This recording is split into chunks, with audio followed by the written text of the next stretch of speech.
You're listening to All Things 3D, where we talk about the world of fabricating, designing, and capturing in the third dimension. It took the Parkland shooter 3 minutes to enter the high school, prepare his AR-15, and pull the fire alarm, but only seconds to shower a hallway and 4 classrooms with over 100 rounds that killed 14 immediately and wounded 20 more.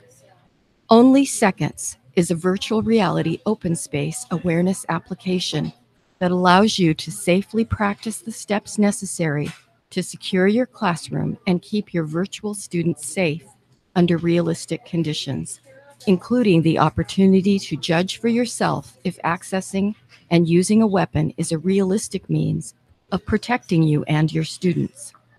Only Seconds will be available as a free application for educational institutions and policymakers in helping shape effective procedures and training. It will be available this summer in preparation of the 2018-2019 school year.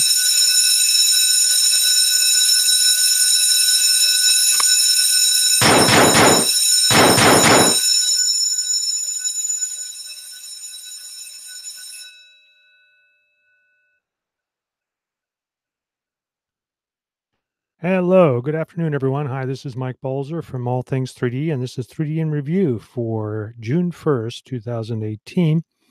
And that was a little trailer I put together for a VR app that I'm working on, an active shooter awareness app that uses a very realistic replica, which I will be showing in a little bit. But more importantly, if you notice my background, this is in recognition of today, which is what do they call it? Gun Violence Awareness Day. So please get the word out. I put together a little logo there. And, obviously we need to do something about this. So let's kind of get into one of the reasons that I was kind of motivated today to change my main topic, which was to kind of talk about some of the Chinese VR companies and how they are promising more, but we'll go ahead and talk about that next week. But get into something that I have been working on, a little bit of a passion project. And let's kind of move on. I kind of wrote an article uh, that I call Why I Weaponized Virtual Reality. And basically, the purpose from my angle, I guess, is to create a very realistic environment. In fact, a classroom environment. And this is an article that there'll be a link in the show notes. But this is a WordPress article. And essentially, my point is there's a better way. Obviously, there's a lot of talk. And one of the things that motivated me is when President Trump had his listener event at the White House, which, as you can see in this picture here.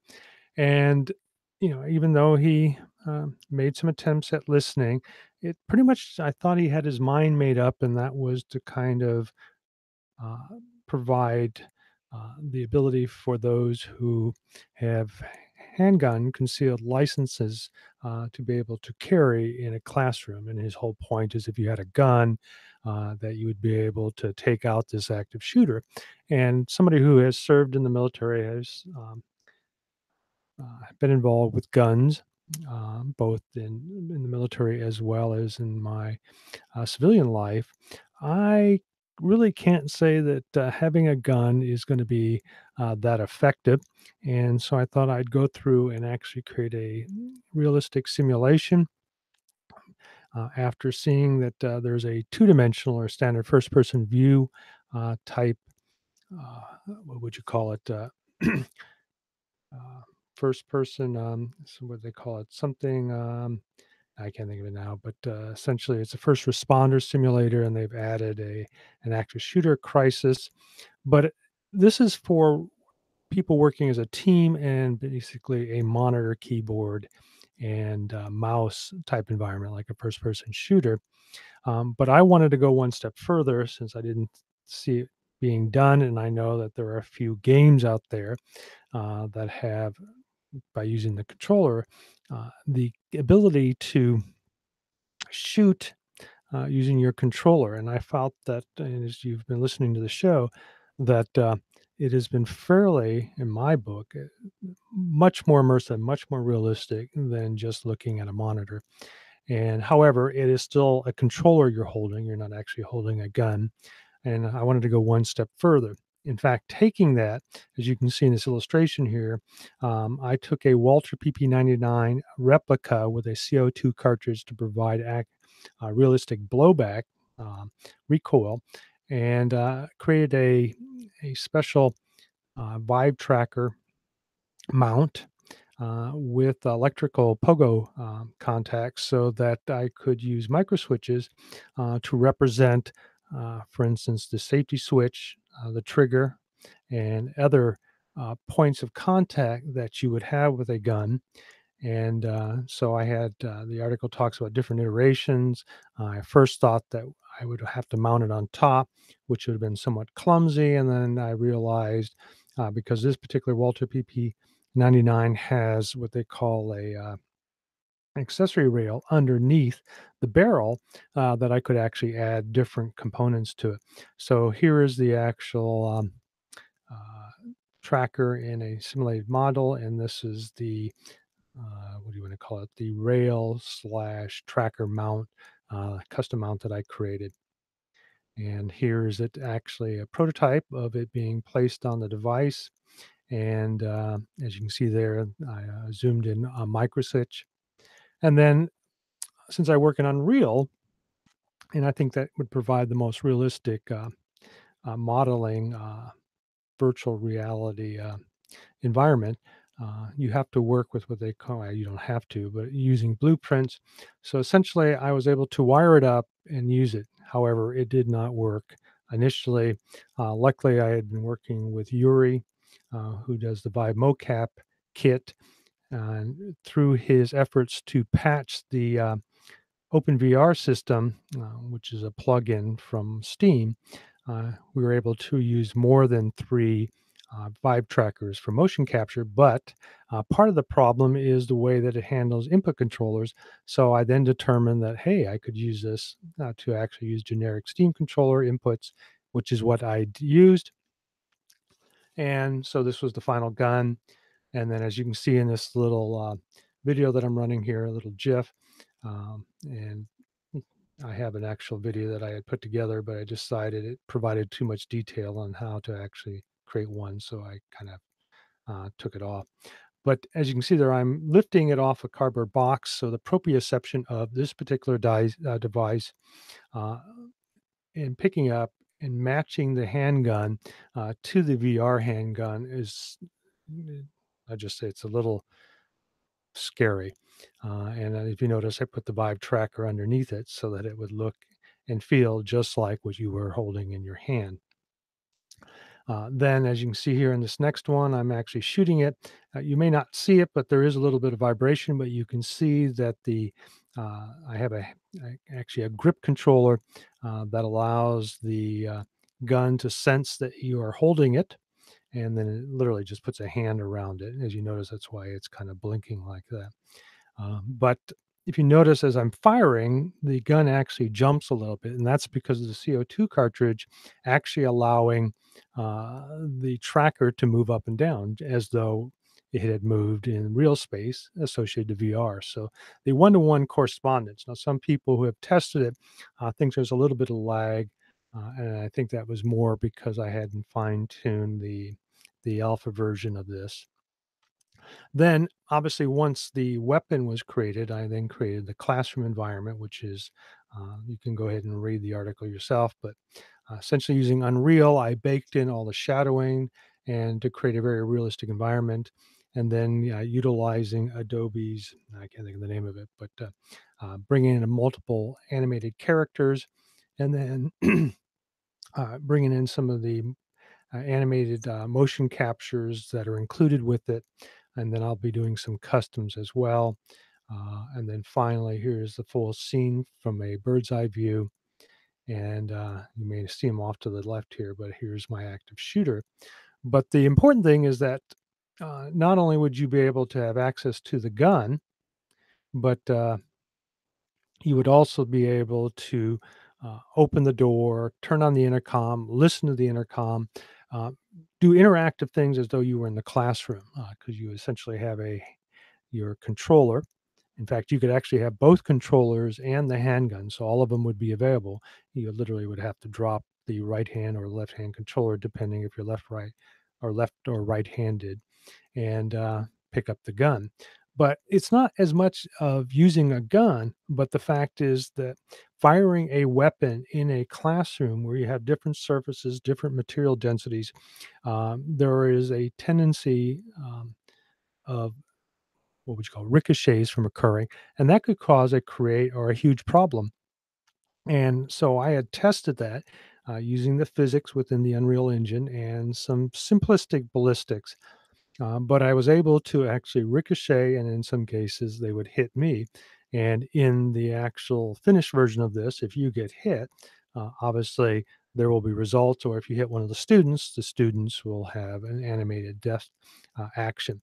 So there will be consequences for this. In fact, I wanted to take it one further and actually use, they've got these sonic vests that if you got hit, you would actually feel the fact that you had gotten hit. And I mean, I don't want to use it here, but I have suggested in the past, somewhat jokingly, that there should be a shock collar or some type of stimulant that is negative if you're playing these type of games. And since we're absence of these type of experiences, that can be a huge problem. So this is where I'm going with this, and I'm looking at possibly doing this within the next month or two and be available for free for educational centers and policymakers who want to experience this in a very safe environment and see for themselves that actually having a handgun in a classroom is really not a good idea. And the fact is that even though you may have some target practice and you may be certified with it, it is not the same thing as actually being in a combat type situation, which these type of situations would be, especially like in the Florida situation where the person was using the AR-15, which is, in many people's mind, including mine, an assault rifle with a very high-powered ballistic um, projectile. So there you go. And on that note, I don't want to make it too uh, depressing, but you can move on and read it, the article yourself. It'll be in the show notes. And then, if you have any more questions or you want to see this for your own school system, go ahead and contact me. Again, the article has my email address in it. All right, well, let's get on into the more, I wouldn't say depressing. I think this is a very important topic, but let's get into some of the other things that we're looking at in the news. And one of the things that I thought was really cool, and let me bring up my uh, review notes, is well, actually, I guess I forgot to put them in there. So let me jump back to this screen. And why? Hmm,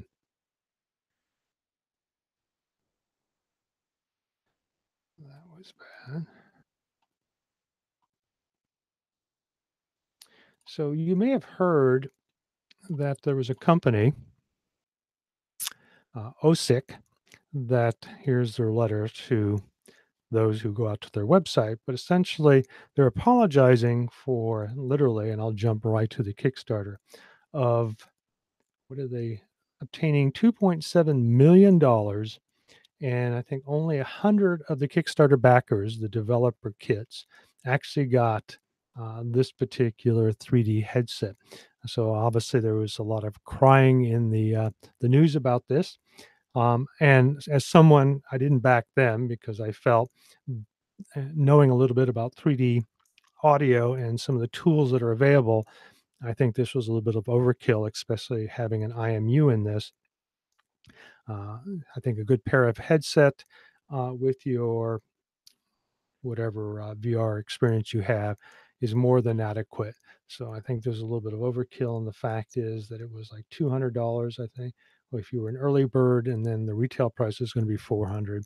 I think it was just a little bit too much. But then again, I'm not one that goes out and buy what do they call the audio beats or something like that for 100 to $500. If I spend more than $100 on a headset, I need to be taken out back and given a lesson to. But I'm older. Maybe my ears just don't work as well. So they came out with this, took $2.7 million, and then apology that they ran out of money. And obviously, that's created a ruckus. As you know, I've talked on several occasions about another company called Six Sense, who also did something similar to this, claimed this great product before there was tracking that would be able to um, determine your positional tracking, and they made modules that you could put on your body so it would determine a joint action. And they still have not come out with anything that could be considered a Kickstarter goal successor. And even though if you go out to the update on Six Sense, the last product that they came out with or update is they're still working on the plastic injection molding design. And it has now been 4 years, or literally close to 4 years. This thing was, no, actually, it's almost 5 years. This was launched September, October of 2013, and I'm talking about the Six Sense unit. And it is just, well, it still is not available, and they just keep plugging away. And to say that the Kickstarter backers are upset is an understatement. Some of them, including myself, have wanted to file a class action, but there just doesn't seem to be a real strong following and moving that direction.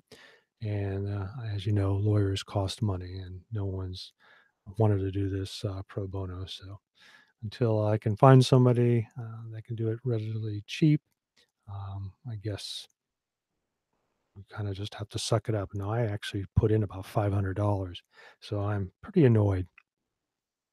But I guess that's what they say. You're taking a chance with Kickstarter, but it is obviously extremely disappointing. Okay, let's look at another news item. Xiaomi is coming out with the new Mi 8, but it's going to have a unique 3D camera. It'll be a front 3D camera, very similar to the iPhone 10, but it is working with a company called Mandis Vision, which is out of Israel, very similar to the same company who created the Prime Sense, which you remember Apple purchased, was also out of Israel. They use a structured light pattern and dual cameras, but I think the actual, and I'm going to go into it in a moment, they don't actually use two cameras. They use a projected pattern and then a camera to actually create a very fairly accurate 3D model. They have an app if you go out to their website, which we'll go to now, but let's jump over to the TechCrunch. This came out in 2014, so it's not like this company's not been around. And they were actually used, I want to say, in Project Tango, but I don't know if that's true. They say it was, but I don't know if that's the case. But now Xiaomi is going to use it, and Xiaomi makes fairly affordable cameras. So I'm really looking forward to seeing what this Mi 8 looks like. And then there is this Mantis Vision that you can actually go out and get a little app on Google Play and download video volumes. If you've seen some of the Windows Media or the Windows mixed reality environments that have, what do they call them, holo uh, animations. I have a little example of a bodybuilder or a weightlifter showing the proper form and talking, which I thought was pretty cool. But they have some volumes as well, and they look pretty good. And let's see if we can see a couple here. Um, they, they got a guy back here looking at stuff, but let's see. Yeah, you're going to have to actually go out. I looked at some of the volumes and they look pretty good. Let's see if they've got.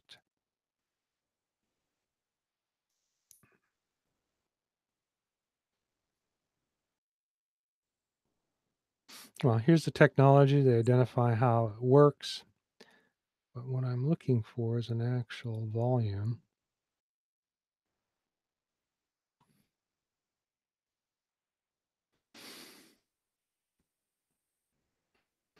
Hmm. I think if you go out here, there's some examples. There you go. So as you can see there, the volumes look just as good as the one in the Windows mixed reality holo animations. There's a couple here. They've got guys, a ballerina, a gymnast, and the only disappointing thing is that they're not contained in the app. You have to download them, and they actually seem to take a little while to download. I couldn't wait for one to actually be loaded. Took about, I think, about 10 minutes to probably uh, up or download the content and then create the unit there. Now, I don't know if you can move around it. I'll have to try that. But I think what they're trying to show is that not only can you create volumes, but you could use their 3D scanner. I'm hoping in the MI8 to be able to actually create those in real time. So I thought that was kind of cool. So there's an example of what they're working on. And then obviously the MI8, which, let's see, go a little bit further. I don't know when this will be coming out. I guess later on this year. It's supposedly got some great standard 2D cameras and a 20 megapixel front camera as well. So this could be a very interesting camera by Xiaomi if it actually gets in the United States. As we know, many Chinese smartphones are not being sold in the United States anymore. A lot of things aren't going to be sold in the United States anymore, but that's another subject. Okay, so let's move on to the next item. See what we got here. I thought this was kind of cool. In Holland, let's see, make sure I get to the right one. They're creating these 3D printed concrete homes. I think this is just a 3D visualization here or a standard visualization. But here is some surfaces being printed. But again, it's a Cartesian type printer, excluding concrete. But they have a nice organic. I was going to download it and show it, but the guy is speaking Danish, so I don't understand Danish, but you can change the language, but I won't do that. You can go out and do it if you want to. The link will be in the show notes. But I thought it was pretty interesting, and they talk about the design, the layers, and then there they are printing them. So let's just increase the size.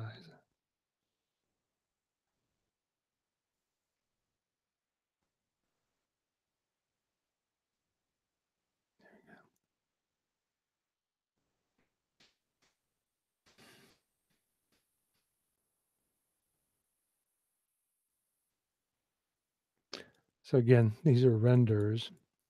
uh, So it doesn't know how, and I guess this is the area it's going to be built in. So they're building them, and then hopefully by the time they're done with them, this is what they'll look like.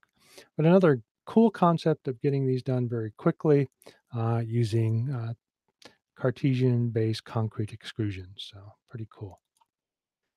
Okay, so let's move on to the next item. And let's see, are we here? Yes, this is really cool. I read a little bit more information about this. This is from the WISE Institute. Essentially, this was a research product. There was a gentleman, I guess, who was going for, I don't know if he had his PhD at this particular point, but he had developed a baseball sized tumor that was removed from his brain when he was 26, but then took his information, like somebody else, like your host, of his wife's DICOMs and was able to or attempted to 3D print them, but realized that there might be a better way. So the solution he came up with, and here are some of the models shown off to the right here, is if you use a system or a what do you want to call it, a dot extrusion system like a newspaper, and by varying the size of the dot, you can vary the intensity of the materials. Now, obviously, you'd have to use a printer that is capable of printing multiple materials, but here's an example of that. And the goal and or the end results is this thing can literally print these type of models in 1 hour versus, and I know I've taken this on hours and hours of actually creating layers. And I don't know if this article really identifies it, but here's and they show the newsprint halftones as the solution, and the grayscale off to the left there. And if you've ever looked at volume renders, maybe one of my own videos or played with it yourself, they look fairly realistic, but the problem is printers don't print grayscale. They print either material or they don't print it, or you can change the materials. But by using this halftone type technique, they can basically switch from two different materials as they're showing here in order to create it. Now, what they don't identify is that obviously as you get closer, see they show it as 9 to 10 inches. As you get closer, you can start to see this pattern of material. So they only look really realistic when you're about 9 to 10 inches away from it. But the fact is that you'll be able to print these in far less time. And obviously, I think you're going to need a fairly expensive printer. Now, here's another interesting thing. Additional authors of the paper. We've had Steve Piper on our show a few times, who actually creates probably the program that they are working with. So they may actually have this, and it's called 3D Slicer. And you may be able to go out and get it, and there may actually be this plugin for it. I don't know yet, but if they do, I guess I should write to Steve and see if it is available, and then maybe report it out on Twitter. So I thought that this was pretty cool. Obviously, this is going to save a lot of time. You will need probably a a printer that is capable of creating a very fine, uh, not necessarily dot pattern, but filament that can be done layer by layer with multiple materials. But if you basically send this to a service center or something like that, or a print center service bureau, that you would be able to come up with some very fine detailed models as they're showing here in this image, um, with very little uh, forework in moving forward with this. So I thought that's groundbreaking. And again, I'll reach out to Steve and see if something is available in 3D Slicer. All right, let's move on to the next item. Something else that was somewhat groundbreaking is this, and I should have a little video to show, which I will. And that is using Artificial intelligence can now model you in 3D from a single camera video without fancy camera equipment. literally The new system has 3 stages. First, it analyzes a short video of a person moving, preferably turning around in a circle. For each frame, it creates a silhouette, separating the person from the background. Then, using machine learning techniques, this is when a computer learns a task from many examples, it roughly estimates the 3D body shape and location of joints. In the second stage, it unposes the virtual human from each frame, making them all stand with arms out in a T shape, and then combines these T-posed people into one more accurate model. In this study, it had an average accuracy of about 5 millimeters. Finally, in the third stage, it applies color and texture to the model based on recorded hair, clothing, and skin. Now, in virtual 3D space, you can change your clothes or your weight, or even perform a perfect pirouette. No practice necessary. So obviously that's extremely interesting. I don't know exactly who's doing the research. I don't know when it'll be available. But the fact is, you notice they were slowly turning around. I don't know if that's just dependent upon the processor problem or performance, but here they say the average accuracy is about 5 millimeters, which is not too bad. If you remember, the structure sensor has an accuracy that's actually even about that, 3 to 5 millimeters. So it's about the same. So, and if you notice, they did look very similar. And I believe it said it's done basically with but it typically requires a special camera, but this one does not require a special camera. And essentially it's doing something like photogrammetry, but the AI system is what actually puts it together. And I noticed that there was animation, and then obviously the guy says it's a T pose, but that's actually an A pose. And from there, they could actually determine joints, and then you could animate it with different animations. So I'm going to see if I can find any more about this. This is pretty exciting, and see if I can possibly get a demo or more information on it. So that's, I think, pretty nifty. All right, let's move on to VR Corner. And this is going to segue into a couple of things that I'm working on and who I was working with, which was pretty cool. Um, Virtual reality and alternative to marijuana and opioids for pain management. If you've been listening to this show, I've been talking about that for almost 2 years. There has been research that was done in Washington State, not far from me, that had used a kind of a cartoonish example of a winter scene for burn patients. But here they're talking about obviously its utilization, the growth in it, and obviously Forbes being more business related is it's all about the money. So what it can be used for, and I have to agree that I think there is a lot of it. I think there's a program at the local Oregon um, state hospital here, the state or OSSU, which I guess is their university hospital, who are also they also have a VR program, and they're applying some of these techniques.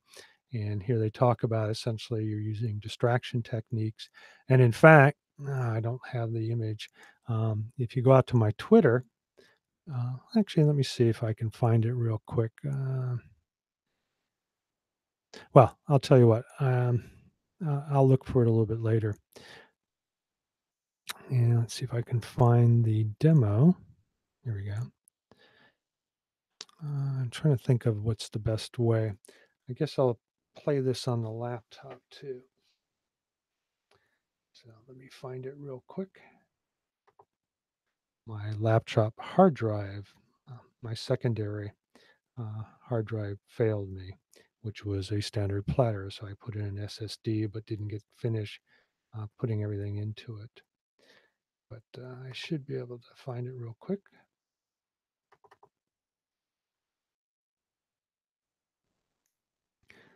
I'll let it do that. All right, let's see where we can go from here. Here we go. Well, we'll just run it off of YouTube. So I want to show some examples here. This is a test demo by Stereo 360 that I have not made available. But one of the things that if you've ever worked with YouTube, unless you have a fat pipe, you normally can't get it past, here they have it at 2160, but you normally can't get it all the way up to 4320 at 60 frames per second. They call it an 8K. In fact, I'm not going to do it because I could be affecting my signal here. But the issue is that if you zoom in on this, see how it's pixelated.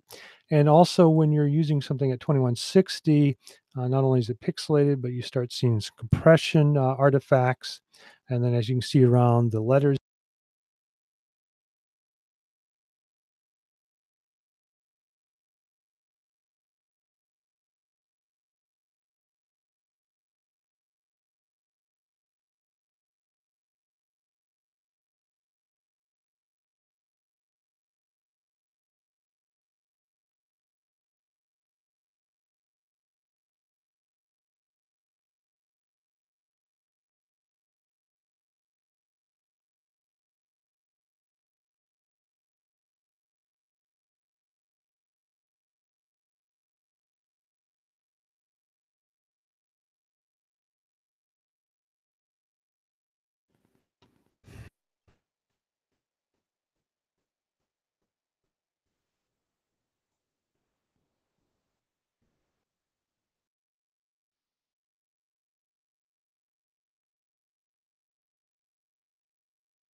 Okay, I'm back. I apologize for that. I should save it next time.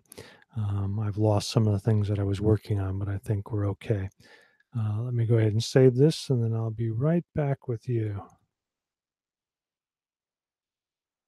So, what I was saying is, if you notice the screen here, um, there's some pixelization, also some compression artifacts. I also notice coloring can be off. And the only way to improve that is to basically increase the stream and increase the pixel density. Well, this was kind of disappointing because my goal is to create these meditation type apps. There's a specific name for them with my wife, who's a psychotherapist, as you already are aware of if you've been watching this show, that will use some of her guided imagery and hypnosis techniques that she uses with her clients along with this. And then there'll be some subtle music and obviously also the background of the nature scene. So this one is kind of a creek and some blowing trees and shadows, and you're basically underneath them. But I wanted to do these all in Unreal because one, it creates some of the more realistic experiences, but also I have some control. Like if you can see here, I've actually have an animated owl. So let me go ahead. You can see it will move here in a second. And you can see there because of the bandwidth issues, I'm getting some compression artifacts in the head. And it's probably going to be even worse for you. And then I have a little bunny down here. So I can add things that you normally would not be able to do if you had taken a 3D camera. Also, I found that unless you're going to spend $5,000 to $10,000 on a good stereo 3D camera, you're not going to get the presence and immersion that you can out of actually designing it in Unreal or Unity. And I actually find Unity might be a little bit better now, but for this type of stuff and the content and the ability of doing high resolution textures and so forth, that is just coming available to Unity. It's fairly mature on Unreal, and so I've went ahead and went in that direction. Now, if you remember listening a couple weeks ago, I had talked about Google Seurat. Was really excited about that, and in fact, I was going to show a demo a little bit later, uh, but I think I'll hold off to next week. But the problem is a little bit of a smoke and mirror situation. One, especially now with a fixed point, it's not too bad. But if you start moving a little bit around in the scene, there can be some problems with um, with you seeing some of the artifacts. And Seurat has a tendency to create these like cubisms with textures on them. And again, if you look at them from the proper position, they look great. But as soon as you move, they change. And again, I can show that more from my experience next week. I'll just hold off on that. Um, and that can kind of break the immersion. So then I thought, well, maybe I can just go back to 360 video. But as you can see here, unless you push the limits, like going with 4K or higher, you're not going to get that same quality that you would get out of a gaming engine with a desktop system. So I was starting to get a little down. And then I read this tweet from John Carmack, who said he's just come up with a revolutionary technique in order to uh, basically provide pristine 51 by 20 by 51 by 20, which is an upper lower stereo 360, including MBX, which is very important for positional tracking in 360 videos. And I said, this has come at the most opportune time. And so I had sent a message to him. He responded. So we were interacting or corresponding with one another. I had sent him some demo footage specifically made. And basically, I used the Unreal 360 capture, which I've talked about in previous episodes. I captured about 30, actually 10 seconds, just looped it for 30 to basically put this, what you're seeing here, this little, um, yeah, so it's not even going to work now.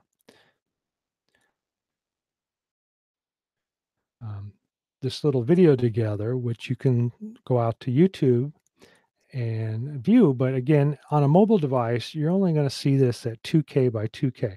So it's very disappointing. And I decided that we needed to do something a little bit better. And again, John Carmack came to the rescue. And I'll show you an example of the footage. Now, this is captured with the new Oculus Go, which, if you know anything about that particular camera, it's not that fancy. It's not that fast, but it has been optimized, and I'm going to get a little bit later on the quality and the advantages of it in a little bit. But since I had dropped out, I'm going to have to do something real quick. It shouldn't take me that long. Give me a moment.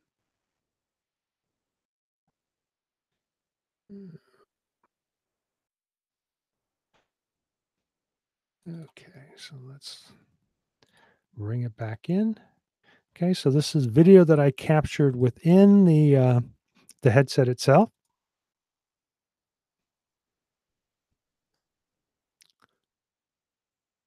So notice the clarity, and I'm moving, and this is at 60 frames per second. The sharpness is still there. There is no real artifacts, and I even moved my head very quickly and had no issues with it.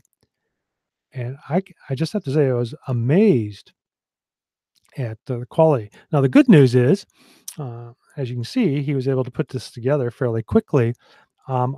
This will be available fairly shortly. He's going to make, I don't know if they're going to be binaries or he'll just have the code and then you can compile it yourself. I think they're going to be, I don't even know what they're going to be based in.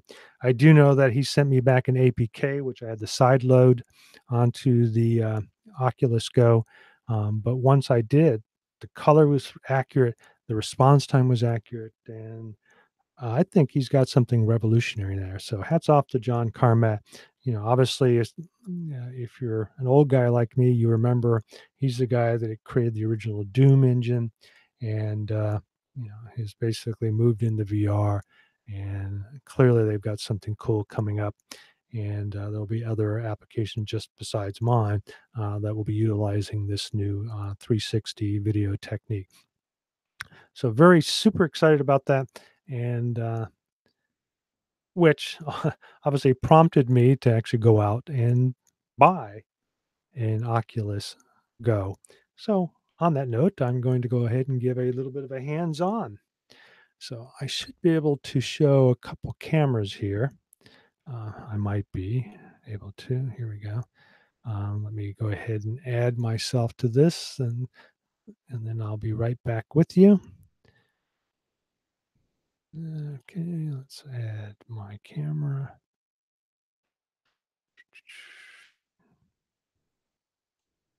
Okay, there we go. And bring that up. Okay, so here's my close-up camera. So, you've seen some of the other articles out there.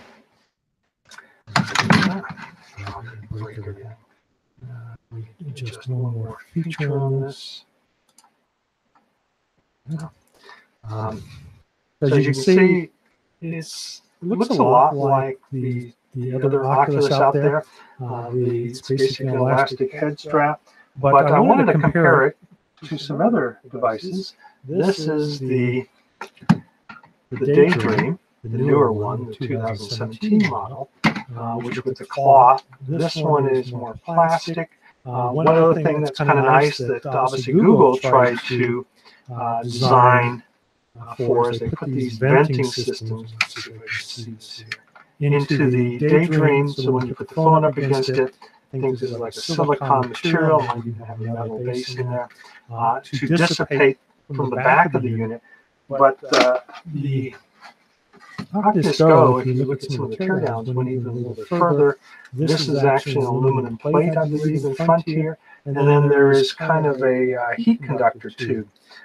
I think I've shown this on the show before, and if you've ever looked at it, it's like a heat pipe, depending on your motherboard. You may have seen this before. what this does is it wicks the heat away from the processor, and it's actually mounted to this. So all the heat is dissipated. So by doing that, they were able to overclock the Snapdragon 821 in here, which is the same processor that's used in the Pixel XL. So I knew that the performance behind this would be fairly good because it has been on the Pixel XL. But I was just really surprised. I think, in my opinion, the Gear VR system seems to just perform a little bit better than the Daydream. And that does seem to hold out here. I'm not a big fan of Fresnel lenses, as you know, but these lenses are pretty good. There's still some light haloing. But other than that, it uses an LCD screen with an RGB matrix or striping. So it has a little bit better clarity. And also, if you remember, this is a 25x60 or 1280 per eye. So the resolution is a little bit better than what you're seeing on the HTC or the Oculus. But it's about the same if you put your one of these new 2560 phones in here, or even some of the higher resolution like the Pixel 2 XL, which is stretched over a wider distance. But it's self-contained. It's fairly light. I also have the 2016 Samsung Gear, and there is no phone in front of this, but when you put the two together, I think the weight is pretty much the same. It's fairly comfortable. They do have a fairly, I wouldn't say thick piece of foam, but it does push your face away from the lenses, and I have found the further your eyes are away from the lenses, the more the portal effect, which means the more the perimeter of the lens is seen in your vision, so it kind of gives it a portal appearance. So if you can bring your eyes closer, just like you do with glasses, that kind of disappears, but it's much more difficult to do with this. You really have to just squinch this up against your face. But it is fairly comfortable, the foam is comfortable, and it can be removed, and so I've been thinking of possibly redesigning this so that it fits closer to my face. Other than that, there's some downsides. You have to have a smartphone when you use it, and which could be a problem in order to set it up. But once you have that done, then you don't really need a smartphone anymore. There is a developer mode that's fairly easy to get into, but again, this has to be activated from your smartphone app. And someone made the point, I actually have signed up as a developer and signed in with my developer account, so I don't know if it's true. You may also have to sign up as a developer in order to activate it. Because there is no screen per se like a smartphone that you can touch and move around, there's no 2D functionality. The way that you bring in side-loaded apps is through this standard micro USB port. I think it's probably USB 2, but I'm not sure on that. It does function as an ADB port, so that means, at least to me, that you could probably use it for other features if they want to activate it, like external storage. I did try this, since this is also where it charges from, with an external battery, and it seemed to work. They don't recommend it, but I didn't have any problems with it. And it was like at 20% when I got it, and I was able to continue using the external battery pack while it was charging and setting it up. No, I didn't use anything that was extremely aggressive from a VR perspective. But I didn't have an issue. Ran it for like a half hour while I was charging. So you could possibly use this with an external battery. Again, I have not tested it extensively, but it did seem to work. So if you're going to use this on an airplane, which I highly recommend, I was using my own VR system on a flight. It was a long flight. But these things really kind of isolate you. So if you hate being confined with a lot of people around you, this can kind of take you away into your own little mood there. And I can see things being done in the future, which Facebook is trying to do, where you watch or participate in a viewing together. So you can like watch a movie with other people in the VR space. I think that's kind of a gimmick. Normally I pay attention to the movie, not the people around me. But who knows? Maybe some people kind of like that, like hanging around on the couch or something like that. But on an aircraft, I also did an experiment with my headset on in dental appointment I had a teeth cleaning, more of a deep cleaning, so it was like an hour. So I was able to put on, watch the rest of the Justice League, which was okay, while getting my teeth cleaned. Now, the sad thing is this is a little thicker than my own design, which I can show you in a second. Which is, as you remember, it's just a shell. You put the phone into it. It also has no problems with heat because the phone is completely exposed. So it's essentially an eye box or lens box with two flaps. And so it's thinner. You see the difference here. Compare the two. It's thinner, so the hygienist had easier access to my mouth, which I guess is a good thing. So I don't see this being used from that perspective, but I could see it being used in gyms, in clinics. Like I said, my wife and I are working on some anti-anxiety meditation type apps for therapy. I could see this being used in hospitals, again with my apps or other apps to allow the patient the experience of being elsewhere. I do know that there are versions of mobile apps for exercise use, so you could basically pedal and be in the forest, which was something I was trying to develop, but again, you need a high-quality camera to do that. But now that John Carmack has created this 360, I could create my whole forest scene in Unreal, record it, and then bring it to this device. So that might be something to look at. So is this worth it? Yeah, for $200, which is only 32 gigs. So hopefully they'll provide an external option to put data, but you can use the ADB port. It does show up if you use the ADB driver as a drive, so you can copy content or remove content, like screen, which is what I did in order to bring out that little Henry. And there's a reason why it's called Henry. If you read John Carmack's, bring it back. If you read John Carmack's original tweet and some of the articles out there, this will be made in part in order, if you remember, there was a little VR animation called Henry that runs on a desktop because it's literally done in an engine. And so they're trying to figure a way to keep the quality, hence the reason why John Carmack is working on this technique. And Henry was the name of that particular 3D animation. So I guess they were still using the test functionality of that, and that's why my app is called com.carmack.henry. So I'll have to remember that, kind of put that aside and put it in my little memento box. Kind of cool. So back to the point, I think it's a great little device, and for $200, and I can see this as kind of selling really well. In fact, I guess they just released this through, was it Huawei? Is made a version of this in China, and they had like 10,000. They sold out immediately. So I can see this being extremely popular because it's low cost. Now, a lot of people complain it doesn't have 6 degrees of freedom, but again, there's a USB port. Maybe there's an option that's a flat plate in front of it.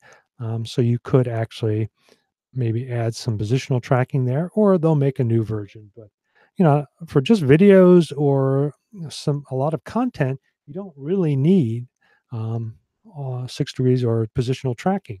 And of course, Google has their device as well as the Vive, but they're both, I think I can get the developer version of the HTC Vive, or not the HTC Vive, their Vive, and I can't think of the name now, for 420. And then I think it's close to 500 for the Google device.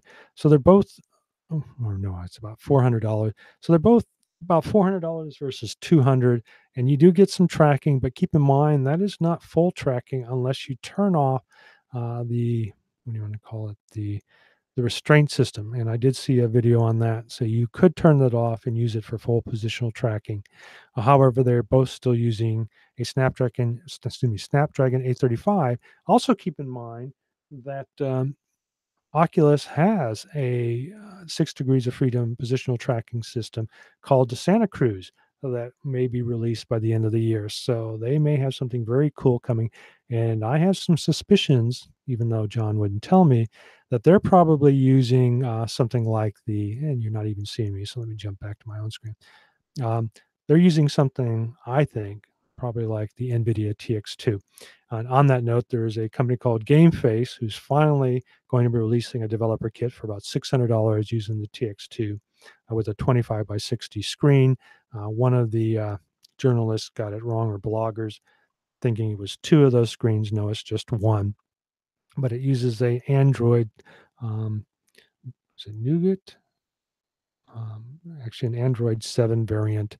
So that will be coming out very soon, but I don't really like the design of it. It really looks chunky, and it doesn't really have inside out tracking. It has HTC Vive tracking, so you still need to have light towers, which again still kind of confines your use of something like that. That's why I'm a big fan of the Microsoft Windows mixed reality system. And hopefully I'll get an opportunity to go and up to my Redmond and be part of a boot camp on that. So we'll see where that goes. Okay, on that note, the last thing I want to talk about, and I will bring them up, is I said for $10 you can turn your VR ready laptop into a Windows mixed reality backpack. And actually, that doesn't include the backpack, but for this little device here, and I'll bring up this camera again. I had learned about these from my days in IT. This is a dummy, this is a dual port, but I have an HDMI as well. These are dummy ports, and they tell the computer that, like this one here, is a 4K, so you can actually run this up to 4K. But it tells it that, oh, wait, you got a monitor hooked up, so it has the electrical configuration to tell your laptop that you have a monitor hooked up. And when you plug it in, it does the standard Windows beep.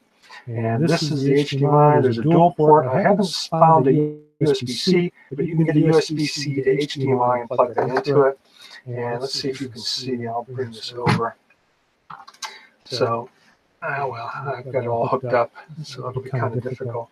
So I have a 2017 Asus, they call it a Strix laptop. It's VR ready. It has a, let's see, 7th generation i7 as well as a 1070, and it's been working pretty well. Like I said, the hard drive died on it, so I've had to put an SSD into it, so I'm still setting it back up. But I wanted to see if it would actually work. Now, you're thinking, well, why should you have had to go out and buy one of these little dongle things? And the reason for that is,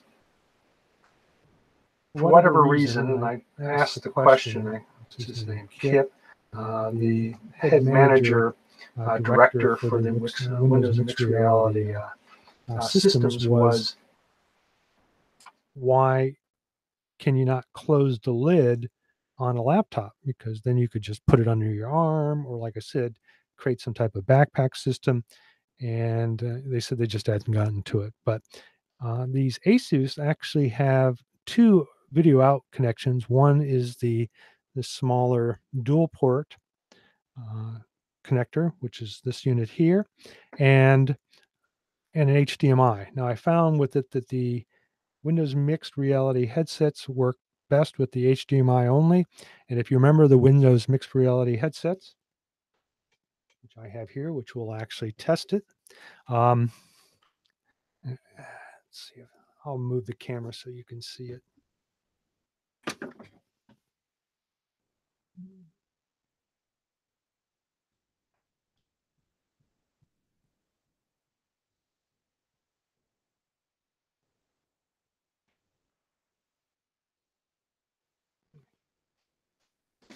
Okay, so you can see it now. Let me jump back to my screen. Okay, so there you go. So I've got this connector here, which is the dual port going into, which is what you're watching now. That's my feed into my switcher. And then the other two is the USB 3 and the HDMI. That's all that gets connected on a Windows mixed reality system, I have the more expensive Samsung system.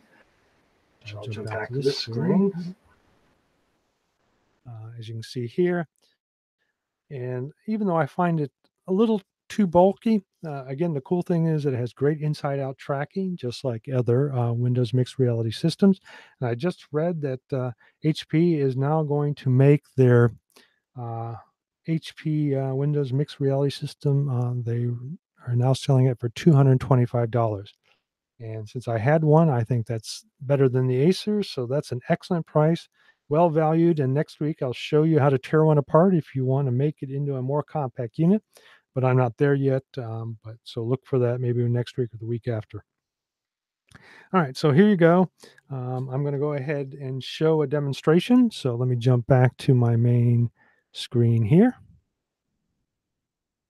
Okay, so you're not going to be able to see me close the lid. You're just going to have to assume that I did. But I will bring it up. So I'm launching the Wix Wix. Geez, can't even talk. Let me expand the screen. Okay, so it says it's ready. Okay, look around and look on the floor. Okay, should come up. There we go. Okay, so let's see. A way to mirror this, but I forget.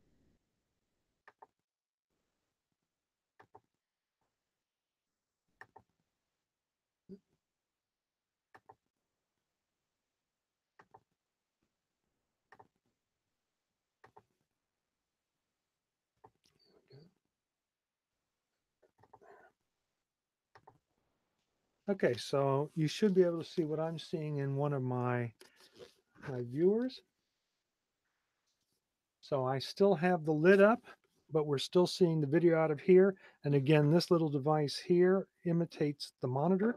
So I'm going to close the lid now. You should see a slight disruption, but it's closed now. So with it being closed, I can now either hold it or, and I'll show you in a second, create a very low cost backpack. I used basically a backpack frame that's supposed to be used for one of those industrial blowers or sprayers for outdoor use, and built a little frame for it. And I'll show that in a second. It's not complete. I'm going to use some Velcro straps with it. But for about, I don't know, $30, $10 for, actually it's about $6 or $7 for the little dongle, you can make your own backpack. So you do have to set some settings. You have to make sure when the laptop is closed, that which is now running right now with it closed, you have to make sure when you close the lid, it doesn't go into sleep mode. So you have to deactivate that.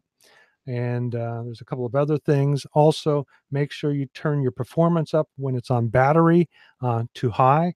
Now, that does, when you're running VR, kind of max out your battery dissipation. You'll only get maybe about an hour to an hour and 30 minutes.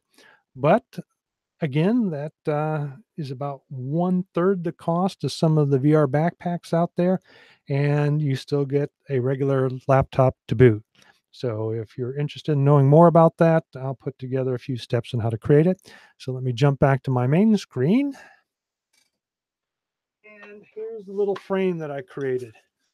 So I basically found another laptop with a mesh, but you could probably create a little PVC. I'm going to probably actually have a cutout piece of aluminum if I want to move forward with it. You need to make a brace on the bottom so your lap doesn't fall out.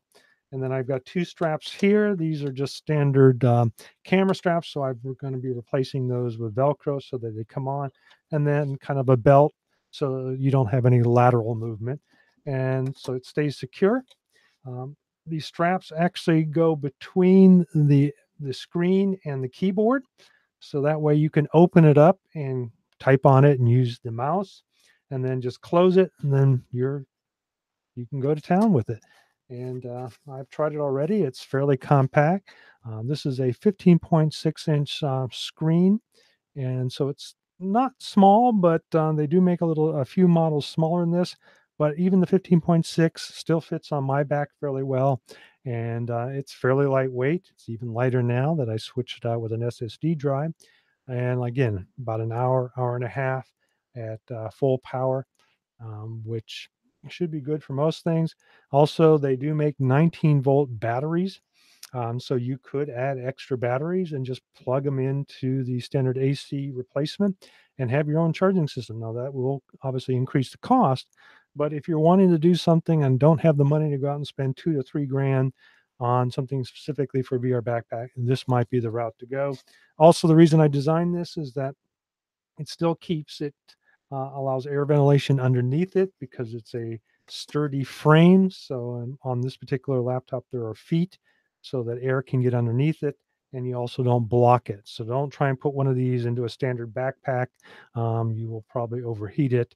It may not cause it to fail, but it may go into thermal shutdown, and then you won't be able to use it until it cools down.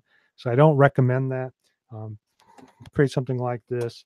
Again, you can get this on Amazon. I'll put some links to a parts list on Amazon. So if you want to make your own, they're all out there. All right, that's about it for the show. I think that's about it. One other thing, Awe is starting this weekend. Let me see.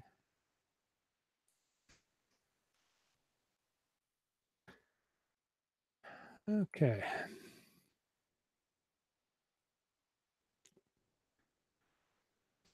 And I went to this, I think it was in 2015. This is where Sipple and I showed off some preliminary, very early structure sensor inside out tracking. It was one of the only at that time. I think there was another company who had created something with the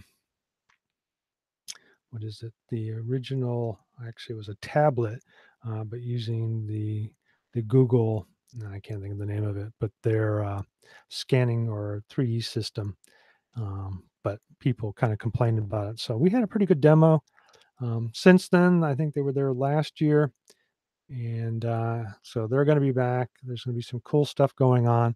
I did think it was a little expensive, so you can, yeah, let's see how much a ticket is.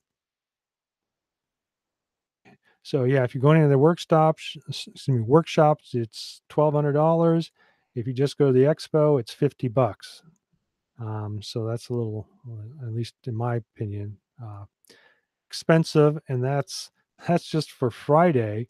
Uh, expo only day pass is $150, and then a 1 day access, I guess, to everything, $695. So this is, well, a little pricey show. I was able to attend because I was helping out the Cipitol, plus I was there as all things 3D. So it seems to have gone up in price. But if you can get a free ticket or you're part of a vendor, I think it's a cool thing. I think they've got some neat stuff that they show off there. So obviously, we'll be seeing some stuff in the news from what's going on there this weekend. All right. On that note, I'm going to be taking off. Again, remember, today is uh, gun violence awareness day. And so I don't know what your opinion is. I think even people who own guns realize that some things need to be done here. And so let's be mindful of it. And, don't know your position. Mine's a little bit, obviously, kind of left leaning, but I do know that there are a lot of responsible gun owners out there. Just get the word out, make the message. I don't want people to lose privileges, but at the same time, we've got to do something about gun violence. So that's my take on it. Okay. On that note, I will see you probably a week, 2 weeks, who knows, when I get enough stuff to talk about. Okay. Bye.